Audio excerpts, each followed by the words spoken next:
Good morning. So we'll start session 4 on chapter microorganisms, friend and foe.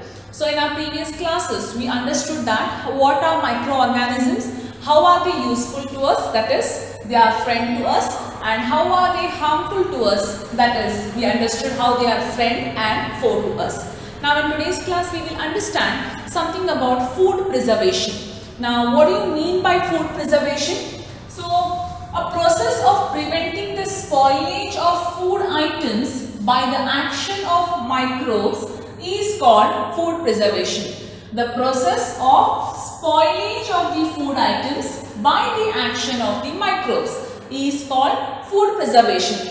Now, we all know what is this, how the food will get spoiled and how to preserve the food. We have know this, but this is the definition of the food preservation. It is not simple that as you say, keeping the food safe is called as food preservation. No. How are we keeping it safe? We are seeing that it is not affected by a microorganism. That is, preventing the spoilage of food items by the action of microbes is called food preservation. Right? That means why we have to do food preservation? What happens if the food gets spoiled? Now basically in our home, whatever we prepare, we see to that knowingly, unknowingly, we use many methods of preserving the food. But why we have to preserve the food? We have to preserve because once if it is not preserved, microbes starts acting on them. And once it is acted, microbes are acted on them, some toxic things are produced. And by chance, if we consume the food which are spoiled by microbes, then we might fall ill or we might get any diseases which might be sometimes very minor, or it can be even sometimes very, what you can say, it can be chronic or it can be acute also. That means it can be mild or it can be severe also, because of the microbes which are spoiling the food. We all have come across sometimes food poisoning or something which we already discussed in our previous part, right? So food poisoning can be mild and food poisoning can also be severe, which may also lead to death sometimes. So that is the reason we have to preserve the food. Now how do we preserve the food at home? As we have seen our mothers, how do they preserve it? Either we keep it in the refrigerator, or we start heating it, boiling it, or we dry it under the sun, right? These are the different techniques what you do, correct? Now for example, if you have seen your grandmothers or your mothers preparing pickle at home, what actually they do it while preparing pickle? So they add lots of amount of salt or oil in that. Have you seen? The only thing because they want to store pickle for a very long period of time. That is one thing. Sometimes they also do papads at home, correct? So what do? They sun dry them. Or in case you get a very large quantity of pulses, grains at your home, what usually you do in the month of summer or something, you actually dry them under the sun, so that it is not affected by any microbes. So knowingly or unknowingly, we are using this food preserving techniques or methods at home. So let us understand which are the actual methods and which food is preserved by what type of method. Common methods of food preservation. The first one we understand is about chemical method. Now chemical method means some chemicals we are adding. Exactly not the chemicals, we are adding something to it. That is why it is called as a chemical method. So the next is heat and cold treatment method, and the last one is storage and packing method. So let us see each one of the methods in detail. The first one, chemical method. So chemical method means, as I told, we are adding something to the food items what we prepare. What it could be? We can add common salt, we can add preservatives, we can add sugar, we can add oil and vinegar. That means which food items we add this, that should be known to us. Any food item is there, if I am adding salt and I am preserving it? No, it cannot be possible. That means we use common salt to store or to preserve pickles, and sometimes even meat is stored in the common salt for a very long period of time to remain fresh and to remain free from microbes, right? Preservatives. Now, common salt, sugar, oil and vinegar are the natural preservatives. Naturally means those are naturally consumed things. Yes, we also consume salt in our food, we consume sugar, we consume oil and vinegar in our food. They are the natural available substances which we add as a preservatives. Preservative is something which will increase the shelf life of the food. Now, for example, now if you don't add more amount, we add common salt in our pickle, but if you have to store that for a very long period of time, additional common salt is added in that. That means salt is added much in number to store it for a long period of time. In meat or fishes, they add more amount of salt and they can preserve it and store it for a longer period of time. That means you are increasing the shelf life of the particular item for a longer period. That is something called as a preservative, right? We also add preservative. That means artificially preservatives are also available. Now what it could be? One best available preservative is sodium benzoate. That means if I don't want to add common salt or sugar or oil or vinegar to a particular item, I can also add the direct preservative what I get in the market, right? Today, one task what you have to do is, if you have a ketchup bottle, if you have a pickle bottle or a jam bottle at home, just turn upside down or just see the label what it has written. You will see that the preservative type added. Class 1 preservative, class 2 preservative, class 3 preservative. That means there are different levels of preservative added, right? So you can do that with the items what you have available at home. Check on jam bottles, pickle bottles or your tomato sauce, anything. Check the preservative. Here afterwards, whenever you buy these things, check for these preservatives what are there, right? So a particular type of preservative is actually good and that is consumable, right? So we will not discuss much on that. So one example of preservative could be sodium benzoate, okay? So that you can add to a common salt probably. Now see, for example, the pickle what you prepare at home or the pickle what you get from outside, probably the one with the outside stays for a long period of time. Then what you have prepared. Of course, even at home it stays. But why? Because some type of preservatives are added. Apart from that also, you prepare some fried items at home, correct? And you get some those, okay, prepare chaklis at home, get chaklis from outside. Sometimes those have much shelf life than these. That's only because sometimes a type of preservative is added to a particular item to increase the shelf life of the given item, okay? So we use common salt to store pickle or to keep pickle for a long time, to store meat and fish. We have another preservative called as a sodium benzoate which can also be added. Then we have sugar.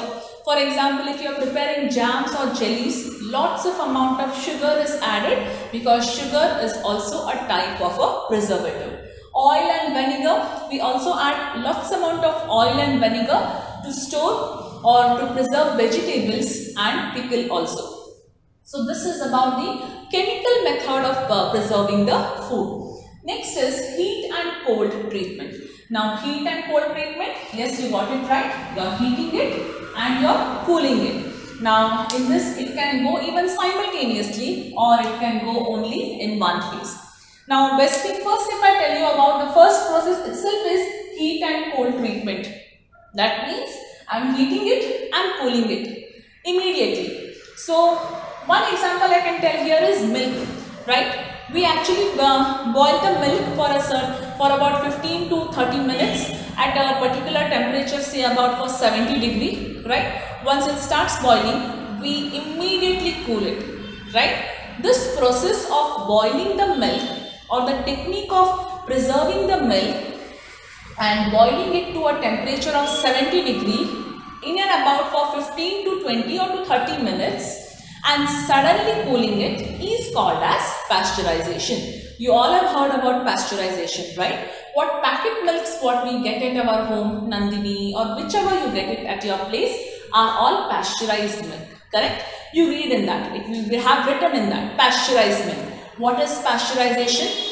So pasteurization is a technique of preserving the milk which is boiled to about 70 degrees at a particular time of 15 to 30 minutes or 15 to 20 minutes and suddenly cooling it or suddenly chilling it. What you can say here is it is called as pasteurization. So you're boiling it and suddenly bringing down, you're increasing the temperature and suddenly bringing down the temperature. That method is called as pasteurization, right? That is something called as heat and cold treatment. Another word for this, we use it here as pasteurization. Now another, only if I talk about heating, we also boil milk at home, correct? That means you boil milk at home, and if you do not refrigerate it or you keep it outside for a long period of time, by the action of microbes, it will spoil, correct? Apart from that, what rasam, dal, anything what you prepare at home, you bring it to boiling. Suppose if it is a summer and you want to store the rasam from morning to evening, at least twice a time you at least boil the rasam or dal, right? So that it is not spoiled, no microbes are acted on it. That means you are heating it. Second thing, in case if you don't want to heat it, what we do is we actually do not freeze it, but we chill it. We keep in the refrigerator. That means when we keep in the refrigerator, the shelf life increases of a particular item or a particular food item. Chilling or freezing. Sometimes we even chill it. Now for example, we get frozen peas, frozen corn and all, we get them in the market if you have seen, right? Why do we get them in, why have they kept that in the freezer? Why it is not kept in the refrigerator? There's again a difference. You keep in the refrigerator, the shelf life increases, but not for a very long period of time. You freeze it, that means its shelf life increases more, right? So you get frozen peas. That's the best example what I can give you. Chilling and freezing will also increases the shelf life of a particular food, and it acts as a preservative. So that is heat and cold treatment. We understood together heat and cold treatment, which is called as pasteurization. You bring it to boiling and suddenly you chill it. Then we also understood only chilling and only freezing. So that is heat and cold treatment. The last one is storage and packing. Yes, now when we talk about storage and packing, simple things. You buy something from outside, if you keep that in an airtight container for a longer, it stays for a longer period of time rather just exposing it to the air, correct? So that is in storage it comes, that means we store them in a good airtight container. So that is at home. Apart from that, what we can do it, we can dry it. Now when I talk about drying, drying is also which is done artificially in some industries or some factories where artificially it is heated or the air or some method of drying the particular thing. Otherwise we have another something called as sun drying. Sun drying is a natural process. Spread evenly the food items or the particles evenly to the sun. So it dries, right? That means in drying method, either in drying or sun drying, we are removing excess moisture present in the food. Now all these microbes love moisture very much. All if it is wet, watery, moisture, that is the favorite place of the microbes, what I can say, because it will start growing or multiplying there more. But if there is no moisture, then there is no space for microbes to reproduce and grow. That is why when we dry them either in factories or we sun dry them, that means we are taking out or removing out excess of moisture present in that food item. So we are again increasing the shelf life of the food item. Next is canning. Now canning is something called as storing it in the sealed or airtight container. Now we actually do that in our house by just storing it in an airtight container, but we don't seal it, right? In market sometimes we get canned foods, like you get canned vegetables or some fruits what you get. That means they have stored those food items like fruits, vegetables, berries or anything by storing it in an airtight container and by sealing it. That means there is no air, no moisture present in that. It is free from all those things. which can stay for a very long period of time. That is something called as canning of food items. So this is about common methods of food preservation. How we preserve the food so that we are increasing the shelf life of the food and we are not getting affected, so that we don't get to eat the spoiled food and fall sick. So this is food preservation and the methods of food preservation. So in our tomorrow's class, that will be the last session on the chapter microorganisms, friend and foe. We will be studying about nitrogen cycle.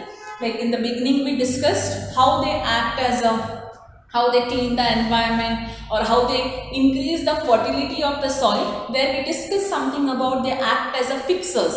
That is, they fix the nitrogen. Yes, we'll study that in our tomorrow's class. So in today's class about food preservation and its methods, if you have any doubt, you can call on the same day of the video set. Thank you.